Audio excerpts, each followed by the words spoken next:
Hey there, folks. Mike for CMCC Builds here, where we're a bunch of corporate monkeys chasing caterpillars.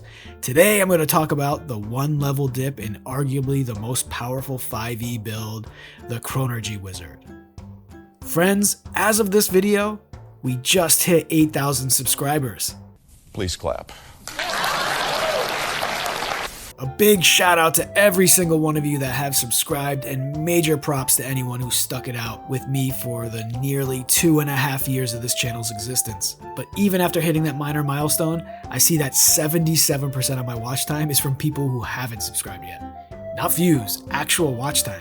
In addition to that, the majority of my watchers are returning viewers. So many of you are watching my content, sticking around for significant periods of time, and even coming back to watch more, and yet not subscribing. Let's make today the day that you change that, because that 23% subscriber number, yeah, those are rookie numbers. We gotta pump those numbers up. If you enjoy the content on this channel, hell, even if you don't, what do I care? Go ahead and subscribe. Let's get to 10,000 sometime before the channel is old enough to drive, all right? Love you guys. Okay, rather than speed through my version of the build today, I'm gonna focus this video on the biggest decision the build needs to make: which level 1 dip to take. Spoiler, you want 19 levels of Chronurgist Wizard, the most powerful subclass of the most powerful class. A 1 to 20 wizard build will be very powerful, but a 1 level dip can fill in the gaps, shoring up the glaring weaknesses. And what are those? 4 primary areas: lack of armor proficiencies, lack of shield proficiency, lack of constitution saving throw proficiency, and lack of healing spells. And you might be able to extend that to a 5th weakness: lack of low-level buff spells. Spells like Find Familiar, Grease, Gift of Alacrity, Web, and Fortune's Favor are solid enough options, or provide effects like Prone and Restrain that effectively buff your allies, if not directly buff them. It's close enough, and those spells are powerful enough that I'm going to give that 5th pillar much less focus by sticking to the main 4. The community meta on the best 1 level dip to solve for the wizard's weaknesses is split between 2 main options: the Artificer and the Cleric, with some other classes like Warlock or Sorcerer or even Bard as much less popular choices. First, the similarities between the dips. The Artificer is a half-caster, but it rounds its spell levels up when multiclassing. This effectively makes a 1 level dip in Artificer the same as any full caster, like the Cleric. Both Artificers and Clerics prepare their spells, meaning you can change those first level spells in and out based on your needs for that day. Artificers prepare spells equal to Intelligence modifier plus half Artificer level rounded down. Clerics prepare spells equal to Wisdom modifier plus Cleric level. For Artificers, this will be between 3 and 5 spells as Intelligence increases, and for Clerics it will be 2 to 3 spells depending on how many points you sink into Wisdom. Which leads to a major difference between the 2 options: spellcasting ability. Artificers use Intelligence, while Clerics use Wisdom. This is obviously a big advantage to the Artificer, but is it really? Clerics can make great use of spells that don't require a spellcasting modifier. Guidance, Bless, Detect Magic, Shield of Faith, and even Healing Word are largely non-dependent on spellcasting modifiers. But other strong spells like Toll of the Dead, Bane, Command, Cure Wounds, Guiding Bolt, and Sanctuary are. Again, clear win for the Artificer, but not quite as big as it may appear at first glance. Artificers and Clerics each get 2 spell slots at level 1, but the Clerics get an additional cantrip. However, the main cantrip Wizards will want is Guidance, which is available to both Artificers and Clerics. Artificers get Thorn Whip as a cantrip option, while Clerics get Sacred Flame. With Toll of the Dead available to Wizards, Thorn Whip gives a slight edge to the Artificer in my eyes, and the lack of powerful options beyond Guidance, not available to Wizards, mitigates the Cleric's advantage here. Breaking down each categorical weakness, let's see how each dip compares. 1. Armor proficiency. Both the Artificer and the Cleric provide armor proficiency right from level 1, which includes light and medium armor. The Cleric, however, gets its subclass at this level, while the Artificer must wait 2 more levels. This means that some of the Cleric's subclass benefits are available to the Chronurgist, and that includes heavy armor. Will a Chronurgist Wizard build ever use heavy armor? Probably not, unless you're playing a dwarf, or really don't care about a 10-foot movement penalty for some reason, but the option is there.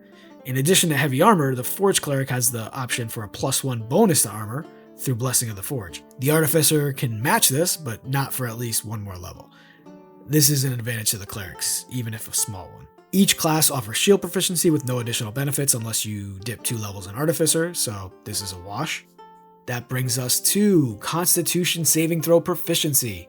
Why is this important? Because of concentration checks and the availability of great concentration spells on the wizard spell list from levels 1 through 9. Protecting that concentration is near the top of the list in terms of priority.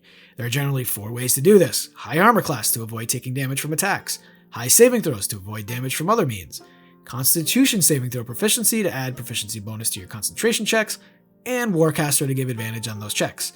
Artificer gains constitution saving throw proficiency, which solves that issue right away, but it requires taking Artificer as a starting class, decreasing progression, flexibility a bit.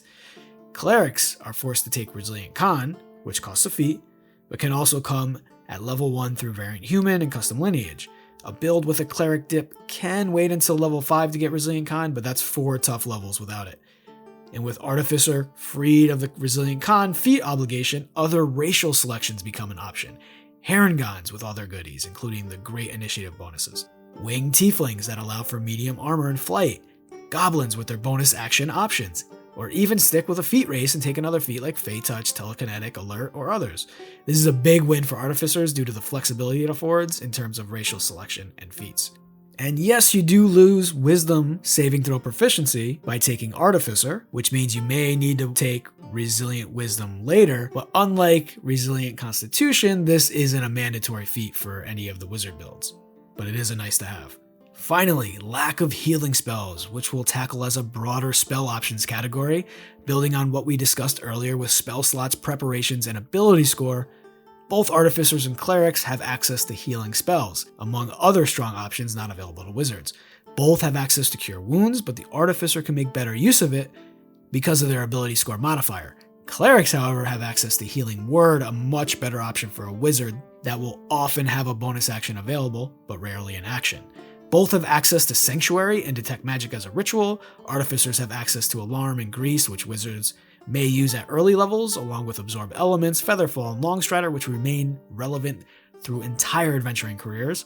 All these spells are available to wizards, so why bring it up? Because it frees up valuable preparation slots that become even more hotly contested as levels increase. Using your Artificer to prep low-level wizard spells frees a build to prepare higher-level spells instead. Cleric doesn't quite have that amount of wizard spell replacements. If we were to just stop here, I think the Artificer holds a slight yet clear edge over the Cleric as the choice for a 1-level dip.